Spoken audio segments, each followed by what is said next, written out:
Hello everyone. आप सभी का हमारे चैनल पे स्वागत है दोस्तों। आज के इस वीडियो में हम class 9th mathematics chapter number जो आपका 6 है, रेखाएं और कोण की प्रश्नावली 6.2 को वन शॉट में कंप्लीट करने वाले हैं। ठीक है, बाकी मैंने सभी कुछ पढ़ा रखे हैं, लिंक्स मिल जाएंगे डिस्क्रिप्शन पे। इन प्रश्नों को हल करने से पहले कुछ बेसिक चीज़ें जाननी हमें बहुत ज़्यादा ज़रूरी है, वो मैं पहले आपको बताऊँगा, समझाऊँगा, तब ये सब चीज़ें आपको आसान लगेंगी। देखो दोस्त, आपको पता हुआ समांतर रेखा के बारे में, और ये जो चीज़ आज मैं बता रहा हूँ ये आपको कक्षा 9 में ही नहीं, कक्षा 10 में, ठीक है, आगे चल के किसी भी चीज़ों में कंपटीशन में ये आपको हेल्प करेंगे और इस पर आधारित प्रश्न ज़रूर मिलेंगे आपको। देखो, समांतर रेखा है, जैसे सपोज करो ये एक समांतर रेखा है, ठीक है, और ये दूसरी हमारी समांतर रेखा है, ठीक है, ये हमारी दो समांतर रेखा है। इस समांतर रेखा का नाम मैंने बोल दिया एम, और इस समांतर रेखा का नाम मैंने बोल दिया एन। एक तीसरी रेखा आई और इस दोनों को ना काटते हुए चली गई, दो बिंदुओं पर विभाजित करती हुई चली गई, ठीक है। इस रेखा को कहा जाता है तिर्यक रेखा। इस रेखा को क्या कहा जाता है? तिर्यक रेखा कहा जाता है। कोई यहाँ पे डाउट, कोई दिक्कत नहीं होगी।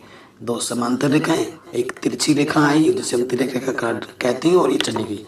तो यहाँ पे ना कुछ कोण बनेंगे, जैसे यहाँ पर एक कोण बनेगा, यहाँ पर एक कोण बनेगा, यहाँ एक कोण बनेगा, यहाँ बनेगा, फिर यहाँ पे बनेगा, यहाँ बनेगा, यहाँ बनेगा, यहाँ बनेगा। ये कुछ कोण बनेंगे, ठीक है। मैंने इस कोण का नाम 1 बोला, ये 2 है, ये 3 है, ये 4 है, ये 5 है, ये 6 है, ये 7 है और ये 8 है, ठीक है। ये मैंने कोण बोल दी। अब देखो, इनमें ना कुछ कुछ एक विशेषता है, कुछ विशेषता, जैसे संगत कोण किसे कहते हैं। देखो, संगत कोण है, एकांतर कोण है, ठीक है। आप तो पहले से ही जानते हो, पहले से क्या जानते हैं हम, कि जैसे ये दो रेखा है, ठीक है, अगर दो रेखा आपस में प्रतिच्छेद करती हैं, ये एम रेखा है और ये एन रेखा है, तो शीर्षाभिमुख कोण आपस में बराबर होते हैं, ठीक है। ये जो कोण है शीर्षाभिमुख कोण, ये आपस में बराबर होते हैं, ये आप जानते हो। अगर यहाँ पर 1 है, यहाँ पर 2 है, तो जो कोण 1 है वो कोण 2 के बराबर होता है।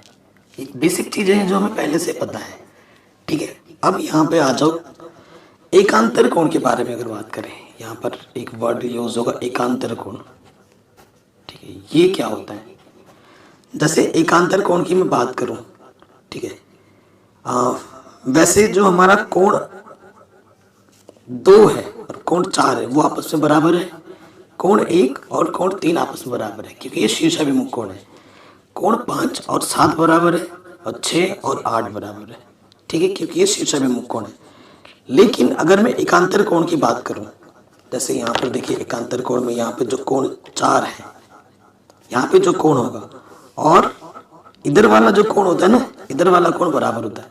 यहाँ पे जो कोण है ना और यहाँ पर जो कोण है वो आपस में बराबर होगा। एकांतर कोण जैसे कोण नंबर 4 और कोण नंबर 6 ये आपस में बराबर होंगे। उसी तरीके से यहाँ पे जो 3 है और यहाँ पे ये जो 5 है वो आपस में बराबर होंगे। इन्हें एकांतर कोण कहा जाता है, ठीक है। ये आपस में बराबर होंगे, पहली चीज, ठीक है। एकांतर अंतः कोण भी कह सकते हो, क्योंकि ये अंदर अंदर है, ठीक है। दूसरा होता है एकांतर बाह्य कोण, वो मैं बता देता हूँ। देखो, ये बहुत ज्यादा जरूरी है, आसान है, चित्र से ज्यादा समझ में आते हैं। एकांतर कोण ये था अंतः वाला, और ये है हमारा बाह्य वाला, ठीक है।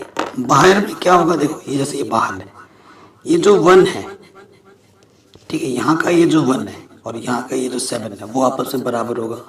जब तक ये फिगर आप खुद नहीं बनाओगे ना, उतना ज़्यादा समझ में नहीं आएगा, और एक बार बना लिया तो मज़ा ही मज़ा आ जाएगा। और यहाँ का जो 2 है और यहाँ का जो 8 है वो आपस में बराबर होगा।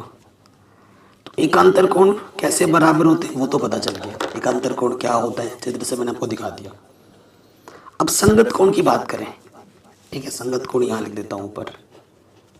संगत कोण मतलब ये जो संगत कोण का मतलब जो जो कोण आपस में मान में बराबर होंगे, ठीक है। तो देखो, यहाँ पे जो 1 है और यहाँ पे जो 7 है वो बराबर है, और 7 के बराबर क्या होता है? 5, क्योंकि शीर्षाभिमुख कोण बराबर होते हैं, 5 और 7 बराबर है। तो अगर एक 7 के बराबर है तो 7 किसके बराबर है, 5 के। तो यानी कि कोण एक, यहाँ पे जो कोण होगा और ये जो यहाँ पे जो होगा वो आपस में बराबर होगा। ठीक, कोण जो 2 है वो 8 के बराबर है और 8 किसके बराबर है, 6 के बराबर है। तो जो कोण 2 है वो कोण 6 के बराबर होगा। इन सभी का यूज होगा अभी प्रश्न जब हम हल करेंगे तो। ठीक, फिर देखिए ये जो कोण 4 है, ये जो 4 है किसके बराबर होगा, 8। संगत कोण है, मतलब पोजीशन के हिसाब से भी देख सकते हो। यहाँ 1 था, यहाँ 5 है, बराबर है। यहाँ 4 है तो यहाँ 8 के बराबर होगा। यहाँ 2 था, 2 6 के बराबर था, तो यहाँ 3 है तो 3 किसके बराबर होगा, 7 के बराबर होगा। कोई दिक्कत, कोई परेशानी है ना। अंतःकोण की बात करें, अंतःकोण क्या है, 3 और 6 है, 4 और 5 है। अंदर के कोण को अंतःकोण कहते हैं। अगर इतना बेसिक्स अगर आपको आ गया है, ठीक है, अब इसी कॉन्सेप्ट पे सारी पूरी प्रश्नावली है, सारी प्रश्नावली है। ठीक है, इस चित्र को आप एक बार बनाइए कॉपी में खुद से, और इन प्रश्न, इन जो चीज़ों को बना, संगत कोण क्या से बराबर है, शीर्षाभिमुख कोण बराबर होते हैं, एकांतर कोण क्या होता है, एकांतर बाह्य कोण, अंतःकोण, ये कॉपी में बनाते ही आपका दिमाग में फिट हो जाएगा ये चीज़। ठीक है, ज़्यादा रटने वाला इसमें कुछ भी नहीं है, एक बार में आपके दिमाग में घुस जाएगा। अब आते हैं प्रश्नावली में। प्रश्नावली 6.2 का ये जो पहला क्वेश्चन है, क्वेश्चन 6 ही क्वेश्चन है कुल मिलाकर, सारे ही प्रश्न इंपॉर्टेंट है। ठीक है, मैं ये नहीं बोलूँगा कि ये ज़्यादा इंपॉर्टेंट है वो कम इंपॉर्टेंट है, सारे ही प्रश्न शानदार शानदार है। कह रहे हैं आकृति 6.28 में, ये आकृति 6.28 है। ठीक है, एक्स और वाई के मान ज्ञात करना है। यहाँ पे ये जो एक्स है और यहाँ पे ये जो वाई है, इनका मान ज्ञात करना है, और फिर दर्शाना है कि ए बी समांतर सी डी के हैं और ए बी और सी डी आपस में क्या है, समानांतर है। ये चीज़ हमको दर्शानी भी है। चलिए मैं क्या करता हूँ ना, चित्र बना लेता हूँ। क्वेश्चन नंबर 1 है, चित्र बनाएंगे तो ज़्यादा, हमेशा चित्र ज़रूर बनाना है, ये भी मैं आपको बता दूँ। ये रेखाएं, ये दूसरी रेखाएं, तृतीयक रेखा मेरी ऐसी गई है। यहाँ पर हमें दे रखा है 50। ठीक है, इस वाले कोण को बोल रखा है x, और इस वाले कोण को हमें दे रखा है 130, और ये हमें दे रखा है y। ठीक है, सो हमें दर्शाना भी है कि ये ए बी और ये सी डी है वो समांतर है। समांतर बोला नहीं गया है, अगर बोल देता तो एकदम आसान हो जाती।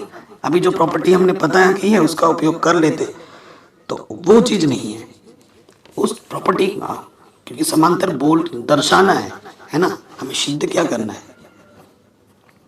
सिद्ध करना है। जैसे एग्जाम में लिखना है ना बच्चों, वैसे करवा रहा हूँ। हमें सिद्ध क्या करना है कि भैया जो ए बी है वो समांतर है सी डी के, ये हमें सिद्ध करना है। और एक्स और वाई का मान हमें निकालना है, एक्स भी निकालना है और वाई भी निकालना है। देखो बच्चों, सीधी सी बात है, चूंकि ये जो 50 और x है ये एक रैखिक क्यों बनाते हैं, क्योंकि एक सीधी रेखा पर है 50 व x एक रैखिक युग्म बनाते हैं। एक रैखिक युग्म है, रैखिक युग्म का मतलब क्या होता है, सभी कोणों का योगफल 180 होता है। दिमाग में कैलकुलेशन पहले से चलने लगी है ना, तो 130 लिख दे रहा हूँ। प्लस का इधर आके क्या हो जाएगा, माइनस का, तो x का मान आ गया 130। ठीक, ये हमारा क्या आ गया 130, यहाँ पे भी 130 है, यहाँ पे भी 130 आ गया। अब आप देखो, ये एक रेखा है और ये एक रेखा है। इस रेखा का मैं कुछ नाम दे देता हूँ। ठीक है, इस रेखा का नाम मैं दे देता हूँ, जैसे मैंने इसका नाम दे दिया एम सी। ठीक है, ये जो एम सी रेखा है और सी डी रेखा आपस में प्रतिच्छेद कर रही है। यहाँ कारण लिख रहा हूँ, चूंकि एम सी व सी डी रेखा आपस में प्रतिच्छेद कर रही हैं, आपस में प्रतिच्छेदित कर रही हैं, इसलिए शीर्षाभिमुख कोण, शीर्षाभिमुख कोण समान होंगे।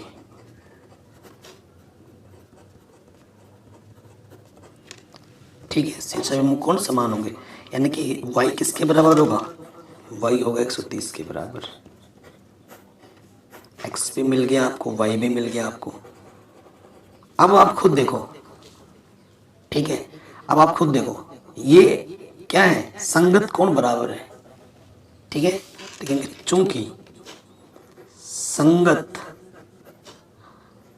कोण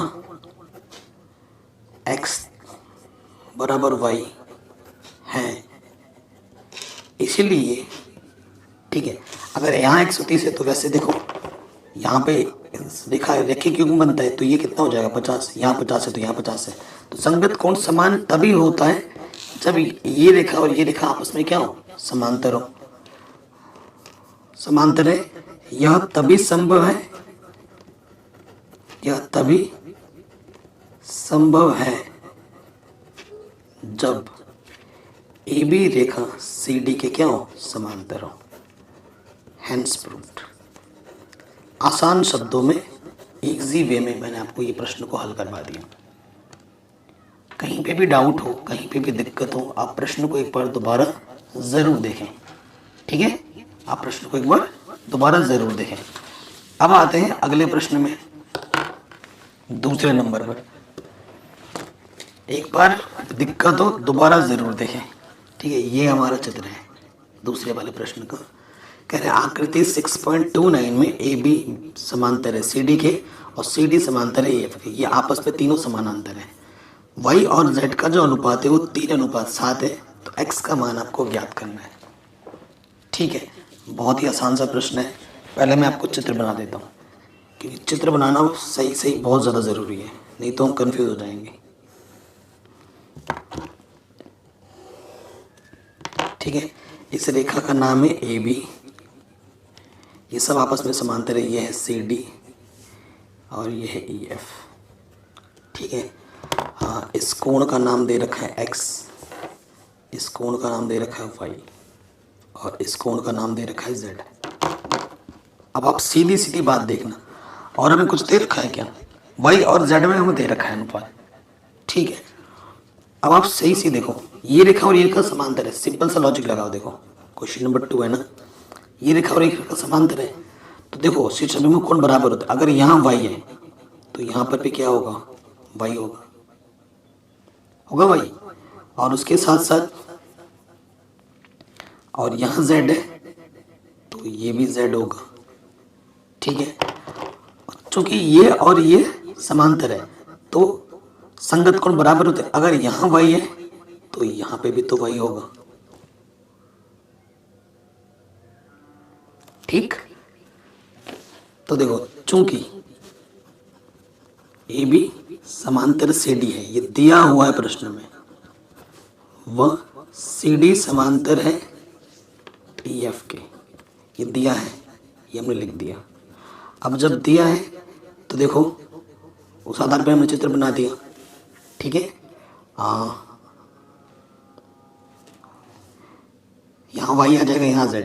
चूंकि y अनुपात z प्रश्न में दे रखा है 3:7।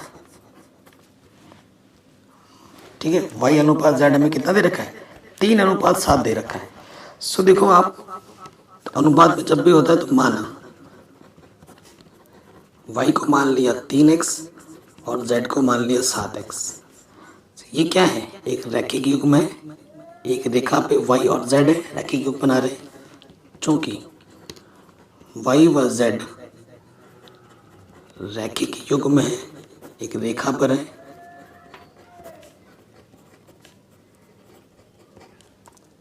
ठीक है, जैसे ही रैखिक युग्म होंगे तो y और z को जोड़ने पे हमें 180 मिलेगा। ओके, तो y का मान है 3x और z का मान है 7x। ये 180 आ गया तो ये हो गया 10x बराबर 180। 10 गुणे में इधर के पट्टी में हो गया, 0 से 0 कटा, x का मान आ गया 18। तो ये आंसर नहीं आया। हमें प्रश्न में क्या बोल रहे हैं, हमें प्रश्न में क्या निकालना है, x का मान निकालना है। y z तो निकालना ही नहीं है, x का मान निकालना है। ठीक है, अब देखो वाई जेड तो चलो निकल जाएगा, लेकिन हमें एक्स का मान निकालना है। प्रश्न में बोला है ये एक्स नहीं, ठीक है, ये कोण का एक्स है, ये तो नॉर्मल एक्स मैंने माना है, ये आप मत सोच लेना कि ये एक्स है, ये एक्स कोण वाला एक्स है, ये आपको निकालना है। ठीक है, आपको भी सर एक्स तो निकाल दिया, वो एक्स नहीं।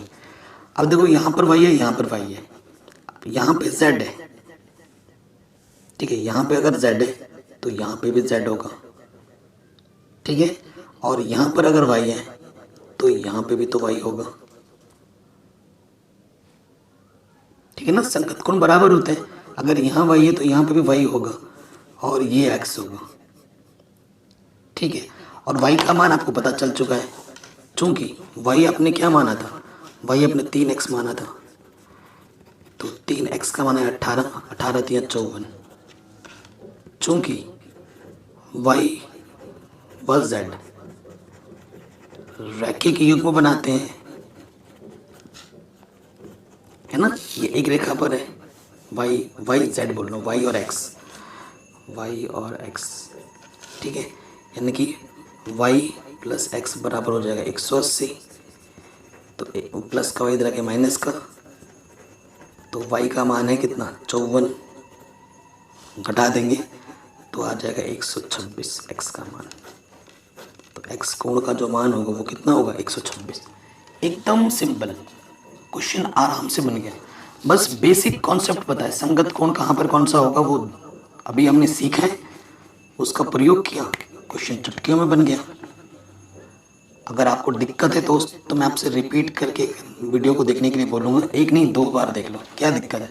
जब तक वो क्वेश्चन ना आए ना तब तक तीसरे वाले में अगले वाले में नहीं बढ़ना है, ठीक है। ये नहीं कि ये नहीं हुआ अगला वाला देखते हैं, ऐसा नहीं, जब तक हो ना तब तक आगे बढ़ना ही नहीं है। अगले प्रश्न में आ जाओ, कह रहे हैं आकृति 6.30, ये आकृति आपको दिख रही है, ए बी समांतर है, ये जो है इसके समांतर दे रखा है, और ये जो आपका एफ ई है वो सी डी पर लंब है, जी डी का मान 126 है, जी ई डी ये पूरा 126 है, तो इन कोणों का मान आपको निकालना है, ठीक है, इन कोणों का मान आपको निकालना है। बहुत ही आसान प्रश्न है, मैं पहले चित्र बना लेता हूँ आराम से। क्वेश्चन नंबर 3, सबसे पहले चित्र बनाते हैं, ये एक रेखा है, ये एक रेखा है, यहाँ पर इस पर लंब है, ठीक है, और यहाँ से इसको मिलाना है, ओके, नाम दे देते हैं, ये है ए, ये है जी, ये है एफ, ये है बी, ये है ई, और यहाँ पे 90 अंश का कोण है, यह है सी और यह है डी। हमें प्रश्न में दे रखा है, दिया है, हमें प्रश्न में क्या दिया हुआ है कि जो कोण जी ए डी ये 126 डिग्री दे रखा है, जी ए डी यहाँ से लेकर यहाँ तक ये मुझे 126 दे रखा है। तो आपको क्या निकालना है, प्रश्नानुसार आपको क्या निकालना है, जो निकालना है उसको दिखा दो। हमें निकालना है कोण ए जी ई, कोण जी ई एफ और कोण एफ जी ई, ये चीज़ हमें निकालनी है, ठीक है। तो ए जी कहाँ है, ए जी, ये वाला कोड निकालना जिसको मैं एक्स नाम दे देता हूँ। फिर मुझे निकालना है जी ई एफ, जी ई एफ ये वाला निकालना है, इसको मैं वाई नाम दे देता हूँ, बहुत आसान है ये तो। फिर निकालना है मुझे एफ जी ई, एफ जी ये वाला भी निकालना है, इसको मैं जेड नाम देता हूँ। आसान है। सबसे पहले देखो, चूंकि वाई देखो ये वाला कोण दे रखा है ना जी ई डी, कोण जी ई डी कितना दे रखा है 126, ये किसके बराबर है 90 प्लस वाई के बराबर। इस 90 डिग्री के कोण में जब ये वाला वाई जोड़ूंगा तो 126 आ जाएगा, और प्लस का 90 इधर आके क्या हो जाएगा माइनस का 90, तो वाई का मान आ जाएगा 36 डिग्री। हमने वाई नाम दे दिया था, ठीक है, चित्र में दिखा दिया, कोई दिक्कत नहीं है। अब ये वाई आ गया, ठीक है जी। उसके बाद क्योंकि जो वाई होगा, क्योंकि ये क्या है ए बी, चूंकि ए बी समांतर है सी डी के, तो ये तिर्यक रेखा का काम करेगा। और यहाँ पे जो ओके यहाँ पे जो कोण बनेगा, यहाँ से लेकर यहाँ तक का जो कोण बनेगा वही कोण आपका इधर बनेगा एक्स में, यहाँ से लेकर यहाँ तक।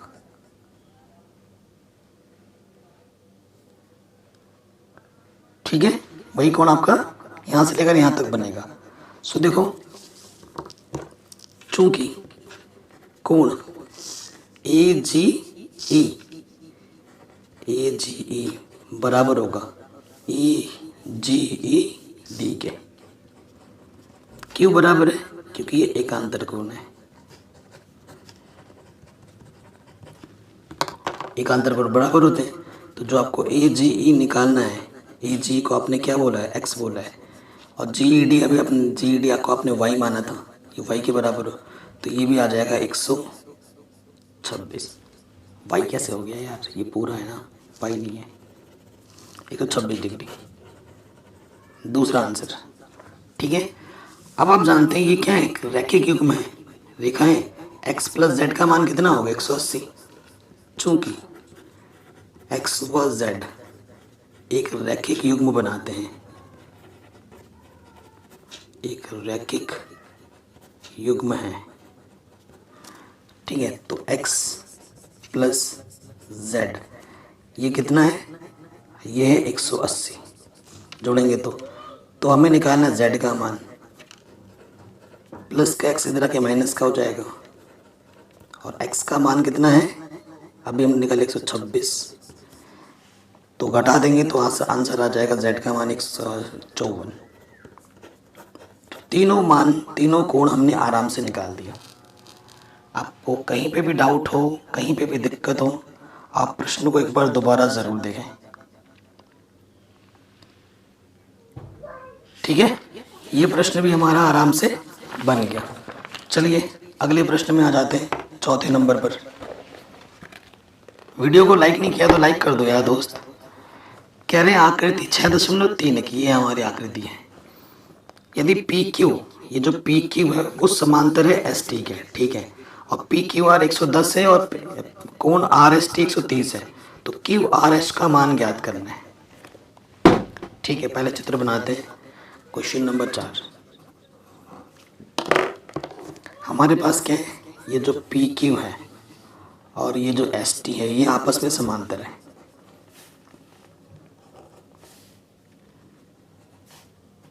ये आपस में समांतर है। ठीक है, तो फिर नीचे से यहाँ गया और ये इसको ऐसे मिला है।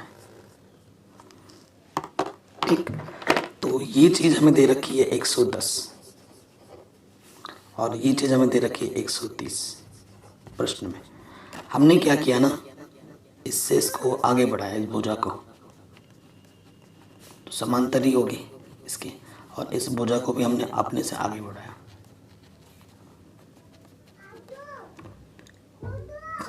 ठीक है, बढ़ा दिया। हमें प्रश्न में क्या निकालना है? हमें निकालना है क्यू आर एस, कोण कितना होगा वो निकालना है। क्यू आर, यहाँ पर ये बिंदु आर है, एस, ये वाला कोण कितना होगा ये हमें बताना है। ठीक है, ये चीज़ हमें बतानी है। ओके, सो देखिए बड़ा आसान है।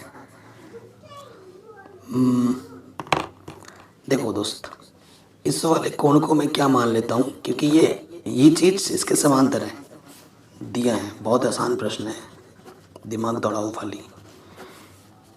जो पी क्यू है वो समांतर है एस टी के। अब जब ये रेखा आगे बढ़ाऊंगा, ये रेखा ये बढ़ाऊंगा, ये रेखा भी तो समांतर हो जाएगी, और ये जो रेखा है तिर्यक रेखा का काम करेगी।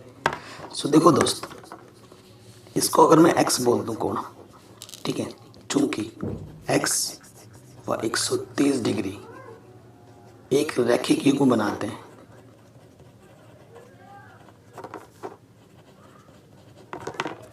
ठीक है, रैखिक बनाते हैं, तो क्या होगा? x प्लस 130 किसके बराबर होगा? 180 के बराबर। तो 180 प्लस का 130 जो प्लस के इधर के माइनस का हो जाएगा, तो x का मान कितना हो गया? 50 डिग्री। ठीक है, अब यहाँ पर जब x है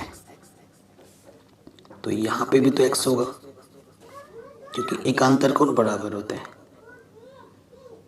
ठीक है, और इस कोण को अगर मैं y मान लूँ, इस कोण को मैं अगर y मान लूँ, चूंकि 110 व y रैखिक युग्म है, तो 110 प्लस y का मान कितना होगा, 180 होगा। तो प्लस का 110 इधर रखे क्या हो जाएगा, माइनस का, तो y का मान आ जाएगा 70। ठीक है, अब देखो त्रिभुज बना लो। ये आपको x, ये आपका y, और ये जो आपको निकालना है इसको आप z मान लो, ये z आपको निकालना है। ठीक है, चूंकि त्रिभुज के तीनों कोणों का मान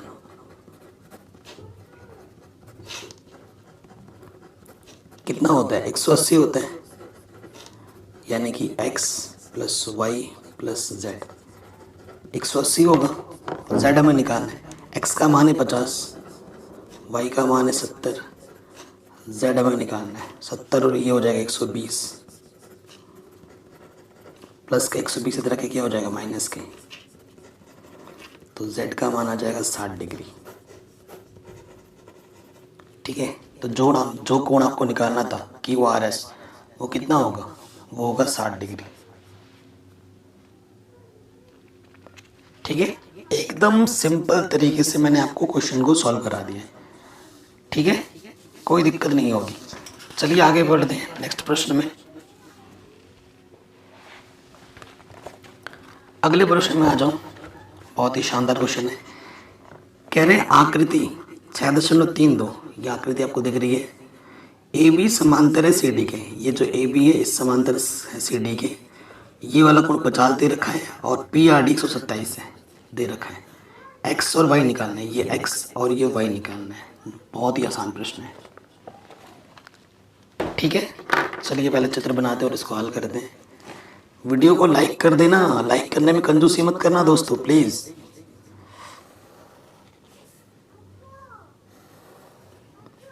ठीक है, ए बी, इसका नाम है ए बी, और ये है सी, और ये वाला बिंदु है डी।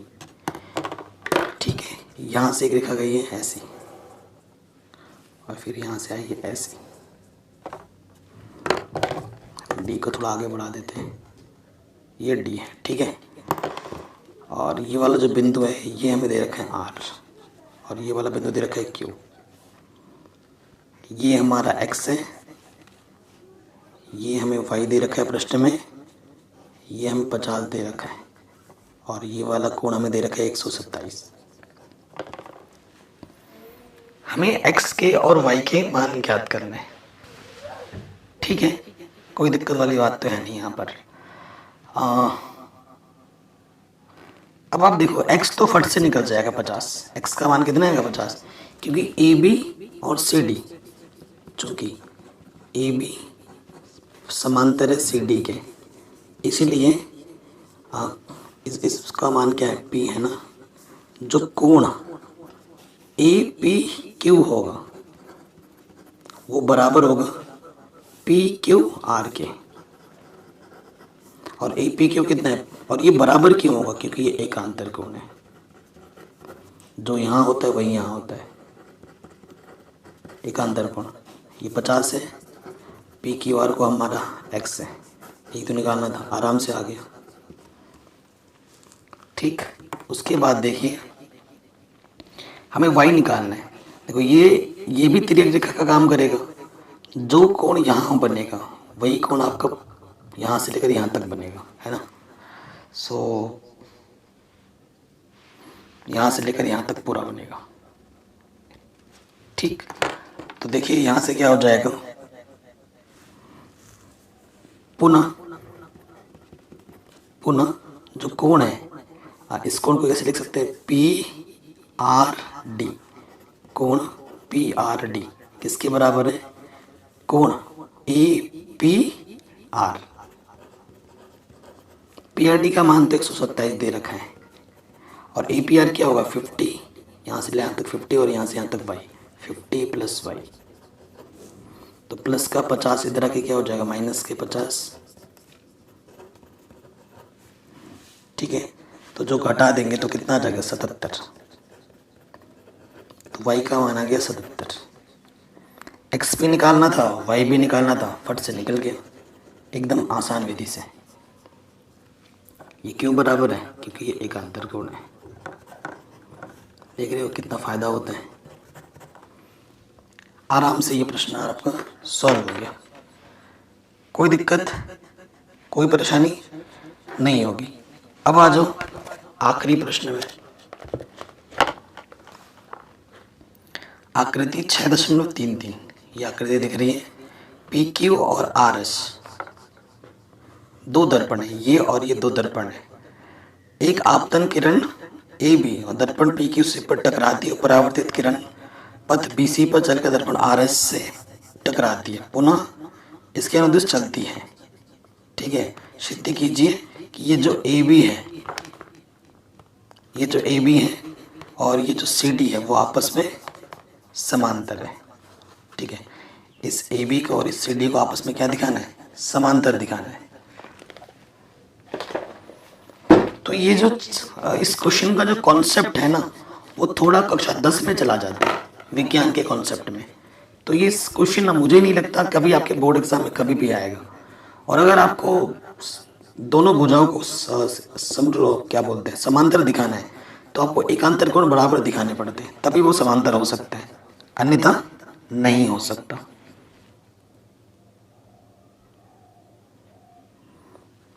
ठीक है, तो मैं चित्र बनाता हूँ, कोशिश करता हूँ आप समझ जाओ, क्योंकि ये कॉन्सेप्ट जो लगेगा वो क्लास 10th के विज्ञान का लगेगा। अब हम चित्र बना लेते हैं, पहले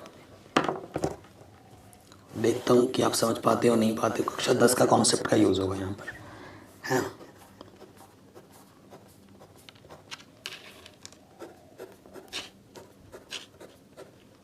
देखिए, हाँ ये बिंदु है P, यहाँ पर एक बिंदु है B, यहाँ है Q, ये R, ये S और यहाँ एक बिंदु C। सो देखो यहाँ से ये गया, इससे फिर इससे टकराया C से और फिर ऐसा चला गया।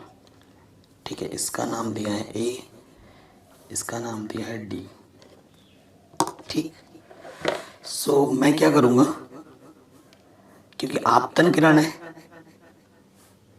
ठीक है, और ये परावर्तन किरण है, और ये इस पर आपतित हुई है, फिर यहाँ से ये परावर्तित हो गई, तो मैं यहाँ से इस पर अभिलंब डालूंगा। यहाँ से ये अभिलंब डाला और मैंने यहाँ से भी अभिलंब डाला। अभिलंब का जो कॉन्सेप्ट है वो कक्षा 10 के विज्ञान से आता है। ठीक है, जो कि आपने शायद पढ़ी होगी, नहीं पढ़ी होगी, आई डोंट नो।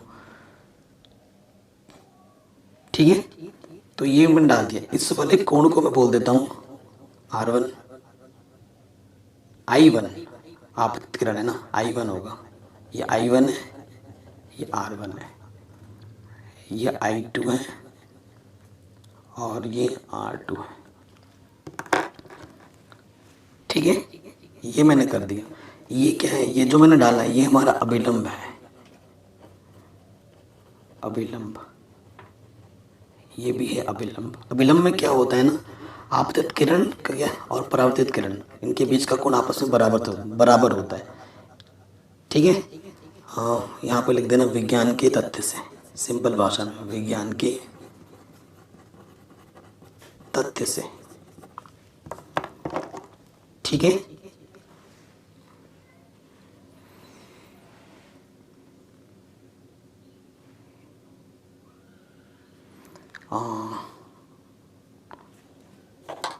कुछ नाम दे देता है। इस पॉइंट का नाम मैंने पी डैश इसको बोलते हैं, इसको मैं पी दे देता हूँ और इसको मैं क्यू दे देता हूँ, इसको क्यू डैश बोलता हूँ। ठीक है, क्योंकि ये भी लंब है इस तरीके से गए और ये भी लंब इस तरीके से, तो ये जो भुजाएं और ये जो भुजाएं आपस में समांतर हो जाएंगी। क्योंकि ये लंब है ना, अभिलंब का मतलब होता है लंब, ये भी लंब है, तो ये दोनों भुजा आपस में समांतर है। चूंकि पी क्यू समांतर है,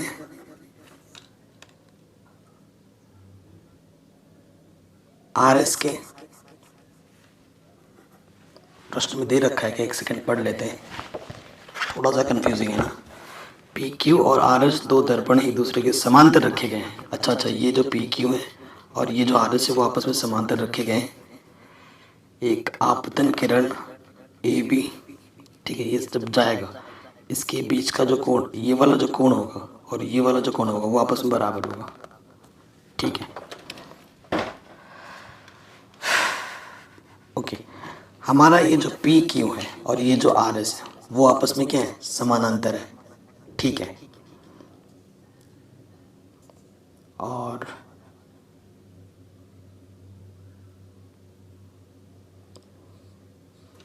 ये जो बी सी है ये हमारी तिर्यक रेखा है। ठीक है, ये हमारी क्या है, तिर्यक रेखा है, तिर्यक रेखा का काम कर रही है। ओके, तो मैं इसको, ये पी क्यू है, इसको पी डैश मान लेता हूँ और इसको क्यू डैश।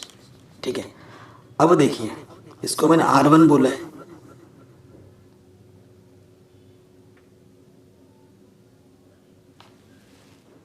ठीक। अब आप देखो दोस्त कि ये हमारा अभिलंब है, ठीक है, और ये भी हमारा अभिलंब है। तो ये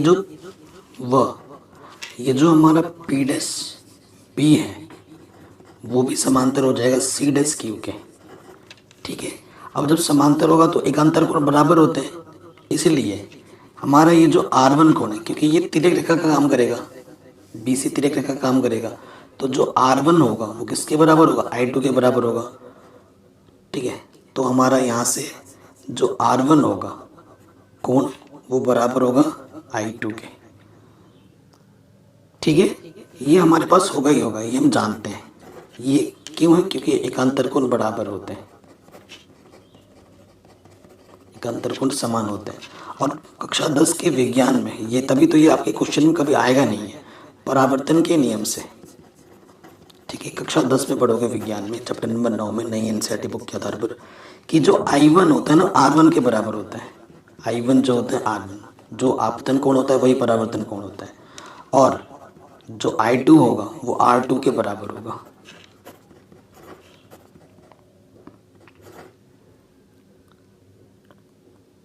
ठीक है, अब देखो आपका R1 I2 के बराबर है।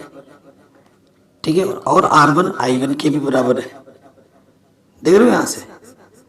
तो यहाँ से क्या हो जाएगा, R1 और R2 आपस में क्या हो जाएंगे,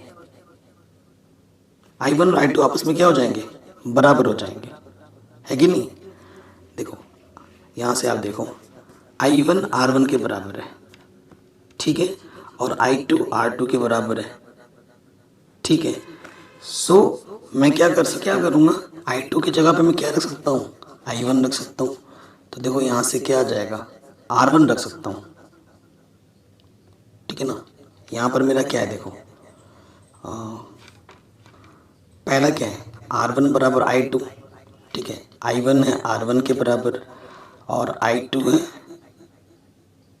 R2 के बराबर। ठीक है, तो